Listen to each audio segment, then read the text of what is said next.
닭이 먼저냐 계란이 먼저냐, 영원히 끝나지 않을 논쟁거리.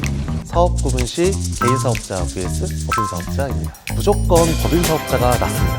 공보료크리가 한 600만 원 정도 한 번에 더 받은 거예요. 정말이지 막 손이 막 나가게 되는 경우가 많아요. 2천만 원씩 찔끔찔끔. 애들 장난하는 것도 아니고 합법적으로 개인 자금화 시키는 작업이 매우 중요합니다.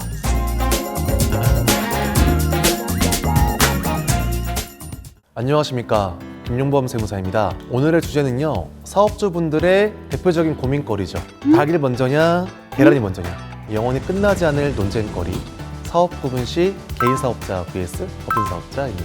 절세 측면에서 어떤 구분으로 사업을 진행하는 것이 좋은지, 그리고 종국에는 개인과 법인 중에서 어떤 방향이 사업에 유리한지, 이런 부분들을 좀 종합해서 안내를 드리겠습니다. 장황하지 않고 최대한 깔끔하게 요약해서 말씀드릴 테니까요, 잘 따라와 주세요. 개인 사업자와 법인 사업자, 절세 측면에서는 어떤 것이 낫느냐, 이거요, 무조건 법인 사업자가 낫습니다. 인터넷 검색하시거나 유튜브 일부 영상들 보시면 법인의 경우 법인세율은 매우 낮지만 법인 대표이사 급여와 배당에 따른 종소세가 별도로 붙기 때문에 이중과세가 된다, 이런 거 저런 거 다 합해보면, 그리고 법인이나 개인 사업자나 세금이 비슷할 수도 있고 케이스마다 다르고 법인 규모 성격마다 좀 다르다, 이런 얘기들도 좀 나오거든요. 다음 자료 하나로 정리됩니다. 법인 대표이사 급여가요, 무보수부터 1,800만 원까지 순차적으로 적용했을 때 개인 사업일 때랑 법인 사업 시 총 세액들 비교한 거거든요. 어때요? 월급여 1,800만 원짜리 가장 높은 구간에서도 법인이 한 2천만 원 정도 세금상 유리한 거 보이시죠? 월 급여가 1,800만 원일 때도 그럴지인데 실무에서 대표이사 급여 이렇게까지 많이 주는 경우가 많지 않거든요. 그러면 그 차이가 더 확 벌어집니다. 물론 방금 이제 자료처럼 영업이익이 이제 3억씩 나오지 않고 1억 원 또는 그 미만인 사업체도 있을 수 있죠. 그럼 그거 관련해서 다시 한번 비교해보죠. 여기도 보시면 대표이사가 월 800만 원씩 1년에 그런 9,600만 원, 법인 영업이익을 거의 독점해서 모두 가져가 버린 수준이거든요. 이때까지 갔을 때 그때 비로소 개인 소득세랑 거의 유사하게끔 세금이 올라갑니다. 현실적으로 그런 사업체가 없는 거를 고려했을 때 세전소득 1억 원 정도 나는 사업체 같은 경우에도 일반론적으로는 법인이 세액적으로 더 유리하다는 것을 저희는 확인할 수가 있습니다. 그러니까 절세 측면에서 법인 사업자 대 개인 사업자, 법인 승, 이렇게 정리할 수 있겠습니다. 이것도 이제 결론부터 말씀드리자면 법인 사업자가 훨씬 유리해요. 그 이유는 특히 이제 건강보험료에 있는데, 건보료가 무서운 이유는 이제 매달 출금되는 금액도 금액이지만 특히 이제 개인 사업자의 경우에는 저희 이제 매년 5월 달에 국세청에 종합소득세 신고하잖아요. 그러면 그 해년도 가을쯤에 건강보험공단에 국세청에서 개인 사업자의 그 정산된 소득 정보가 통보가 돼요. 그러면 건강보험공단이 이제 작년도 1년 동안 납부된 실제 건보료랑 이제 세금 신고된 소득으로 인한 1년치 건보료를 재계산하거든요. 그래서 이 차이 나는 부분이 생기면 이만큼 정산하게 됩니다. 이것을 건강보험료 정산이라고 하거든요. 이 건보료 정산이 매우 무섭습니다. 건보료는 근로소득이든 사업소득이든 소득을 기반으로 과세하는데 매달 1, 200씩 빠져나가던 건보료가 갑자기 그해 가을에 5, 600씩 짧으면 한 달, 길면 3, 4달 동안 추가적으로 빠져나가는 경험을 하게 되면 정말이지 손이 막 나가게 되는 경우가 많아요. 보이스피싱 아니야? 하면서 한 번쯤 저한테 전화 오시는 대표님도 계셨어요. 세무사님, 요즘 보이스피싱 놈들은 건강보험공단도 사칭하나 보다고, 지금 갑자기 건보공단에서 보험료 몇백만 원 출금됐는데 이거 진짜인지 확인해 달라고요. 실제로 방금 말씀드렸던 그 대표님 같은 경우는 사업이 되게 잘 돼가지고 소득이 좀 높았거든요. 그래서 이제 종소세도 많이 내셨는데, 그 전부터 봤을 때 법인으로 가시는 게 맞는 것 같아가지고 제가 대표님 만날 때마다 법인 전환 좀 검토 좀 받아봐라 노래를 불렀는데 맨날 귀찮아 하시면서 안 하시다가 결국 그해 가을에 건보료크리가 한 600만 원 정도 한 번에 더 받은 거예요, 정산 때문에. 그래서 바로 그 다음 연도에 버티지를 못하고 저희 통해서 법인 전환을 하시게 된 그런 대표님도 계셨습니다. 그런데 이제 법인 같은 경우는 결국 개인 대표이사에 대한 급여에 대한 건보료가 나오는 거라서 이 정산 문제가 개인 사업자일 때랑 비교하면 거의 없는 거랑 다름이 없어요. 왜냐면 근로소득은 이제 대표이사에 대한 뭐 비정기 상여 뭐 이런 게 엄청 있지 않는 한 매년 뭐 비슷한 수준을 유지하니까요.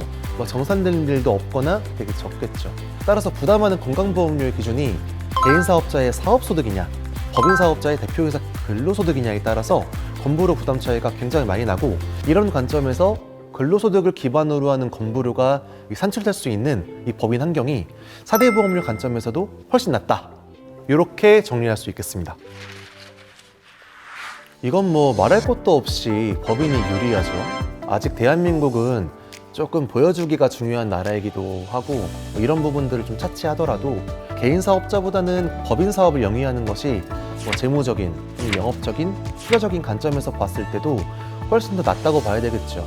사업적인 부분에서도 법인 승이라고 할 수 있겠습니다. 그럼 이제 이렇게 얘기가 나올 수 있죠. 법인이 깡패인데? 개인 사업하는 사람들은 전부 다 바보인가요? 아닙니다. 법인이 세제상 유리하더라도 사업하시는 분들이 얼마나 인생 경험 만렙이신 분들이 많은데, 그 오랜 기간 주변에서 법인해라, 법인 전환해라 이런 이야기를 많이 들었을 거 아니에요. 그런데 사업주님들께서 결국 바보라서 그 개인 사업을 유지하는 걸까요? 법인의 가장 큰 문제 중 하나가 법인은 관리가 어렵고요. 그리고 파이프라인 구축이 굉장히 어렵습니다. 우선 법인은 재무적인 관리가 좀 어려워요. 법인 장부는 반드시 작성해야 되고요. 법인은 또 법인 통장을 기반으로 반드시 입출입에 대한 장부기장, 그리고 뭐 채권 채무에 대한 잔액 관리, 그리고 이런 부분들이 법인세법상 필수로 필요합니다. 안 그러면 나중에 세무조사 나오게 되면 탈탈 털리게 됩니다. 근데 뭐 사실 장부 관리야 믿을 수 있는 세무사한테 위탁해서 기장 받으면 해결되는 부분이니까 그런 셈 치고요. 진짜 중요한 문제는 그 부분이 아니고요. 무엇보다 결국 법인으로 뭐 내가 사업이 잘 돼서 몇십억을 벌더라도 그게 법인 돈이지 내 돈입니까? 개인 사업처럼 법인도 똑같이 생각하고 별 고민 없이 법인 통장에 있는 돈을 막 아무 작업 없이 대표이사나 주주 통장으로 막 빼가시는 분들도 계시거든요. 그러면 일단 세법상으로는 가계금 문제부터 사업 규모가 있거나 뭐 직원들이 많아서 막 감시하는 사람들이 있는 경우에는 이 부분이 나중에 형사법상 횡령, 배임까지도 연결돼가지고 큰 문제가 생기는 경우도 꽤 있습니다. 따라서 법인 자금을 합법적으로 개인 자금화 시키는 작업이 매우 중요합니다. 법인을 하게 되면요, 점점 이 부분이 굉장히 큰 고민거리가 되실 겁니다. 비정기 상여 등으로 뭐 급여를 올린다? 배당을 통해서 가져간다? 맞습니다. 뭐 가장 정석적이고 뭐 흔히들 사용하시는 방법이기도 해요. 그런데요, 급여는 이미 많이 세팅해서 받고 계실 거지 않습니까?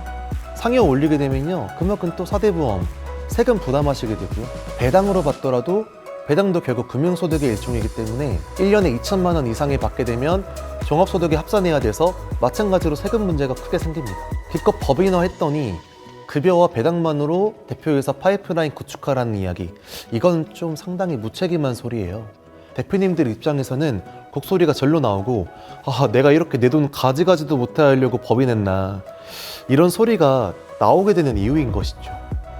결국 법인 자금의 개인화, 이 파이프라인 구축이 쉽지가 않기 때문에 세금을 다소 많이 내는 한이 있더라도 개인 사업으로 계속 유지하면서 사업을 영위하시는 분들이 많으신 겁니다. 법인으로 아무리 소득을 많이 올렸다고 하더라도 결국은 법인 돈입니다. 그리고 법인 잉여금이 너무 많아지는 게 좋지 않아요. 추후 이제 법인 청산할 때는 청산 소득에 대한 법인세 문제가 발생하게 되고요. 기업 가치가 너무 높아져도 나중에 엑시트할 때는 뭐 물론 되게 좋지만, 혹시라도 뭐 중간에 자녀에게 뭐 지분을 증여하거나 예상치 못하게 상속이 발생했을 때는 상속 그리고 증여세가 너무 많이 또 이중과세가 되는 부분이 생기죠. 그럼 법인 사업자의 이점을 가지면서 파이프라인을 구축하는 게 가장 좋은 거네요? 맞아요. 파이프라인을 구축하는 방법들은 굉장히 다양하게 있지만 통상적으로 대표적으로 많이 쓰는 방법은 배당을 활용하는 것입니다. 배당 소득은 뭐 금융소득의 일종으로 1년에 2천만 원까지는 15.4% 세율을 적용해가지고요, 종합소득에 합산하지 않고 분리과세로 마무리되거든요. 그 이상은 종합소득에 합산돼서 세금이 많이 나올 수가 있거든요. 그래서 보통은 1년에 이제 2천만 원 미만으로 배당을 설정해가지고 가져가게끔 좀 안내를 하는 세팅을 합니다.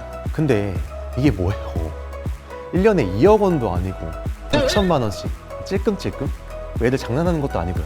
그나마도 세금도 어쨌든 15% 넘게 내야 되고요. 근데 법인의 진짜 문제는 이거예요. 정석적인 방법으로는 파이프라인 구축하기에 제한이 너무 많다는 점. 따라서 배당이 아닌 다른 측면도 반드시 살펴보아야 할 텐데요. 실무상으로는 적절한 수준의 가지금을 유지하는 플랜, 법인 잉여금을 2, 3억, 최대 6억 정도까지 축적했다가 배우자 주식 증여한 다음에 이익 소각하는 플랜, 개인 사업자에서 이제 법인 전환할 때 영업권을 잘 평가했다가 영업권을 대금 지급하는 방식으로 세팅하는 플랜, 경영인 정기보험을 통해서 퇴직금 재원 마련하는 플랜, 특허권, 자기 주식을 활용하는 법 등 다양한 컨설팅 기법은 있습니다. 그런데 아무래도 이 부분은 세무 리스크 검토가 좀 필요하고요. 실무상 진행 과정이 대단히 복잡한 플랜도 있기 때문에 사전 단계부터 이제 기대 효과 그리고 세무 리스크까지 꼼꼼하게 검토해가지고 진행해야 됩니다. 그러나 전문가의 조력을 받아서 사후 관리까지 케어 받으시면 이제 배당처럼 1년 2천만 원 이런 깔짝깔짝 수준이 아니고요. 훨씬 더 큰 규모의 자금을 문제없이 이제 개인화시킬 수 있는 길이 존재한다는 점. 컨설팅 단계에서의 파이프라인 구축 플랜은 아무래도 복잡한 부분이 있다 보니까 이 부분은 따로 정리해서 법인 사업자 시리즈물로 연재해 드릴 수 있도록 하겠습니다. 여기까지 개인 사업자, 법인 사업자 비교해 드렸는데요. 사실 사업적으로도 세제상으로도 법인이 유리한 것은 사실입니다. 특히나 같은 소득을 올리고도 세금 차이가 상당하다는 것은 이제 장기적인 관점에서 봤을 때 사업 가치에 굉장히 큰 영향을 줄 수가 있어요. 우리가 사업하는 이상 1, 2년 하고 그만두실 거 아니지 않습니까? 우리가 10년 이상 사업을 영속한다고 했을 때 1년의 개인과 법인의 세금 차이가 3, 4천 정도만 나온다고 해도 적지 않은 수준이잖아요. 이걸 10년 동안 합산하면 3, 4억은 법인이 세후소득이 그만큼 더 많이 남는다는 거거든요. 그러면 그 부분만큼 세금을 사업에 재투자할 수 있는 재원이라고 본다면 같은 사업 역량을 가지고도 대표님이 선택하신 회사의 구분에 따라서 장기적인 관점에서는 사업 가치가 달라질 수 있는 사안입니다. 나 이미 개인 사업자로 시작했는데 법인에서 좋다고 하면 잘못 시작한 거 아니야? 폐업하고 법인으로 돌려야 하나? 아닙니다. 그냥 법인으로 전환하시면 되세요. 법인 전환하는 거 전혀 어렵지 않고요. 기존 사업장에 근로자가 있던 채권 채권 관계가 좀 복잡하게 쌓여 있던 기존에 받고 계셨던 세액 감면 공제까지 싸그리 전부 승계하는 조건으로도 법인 전환 진행할 수 있으니까요.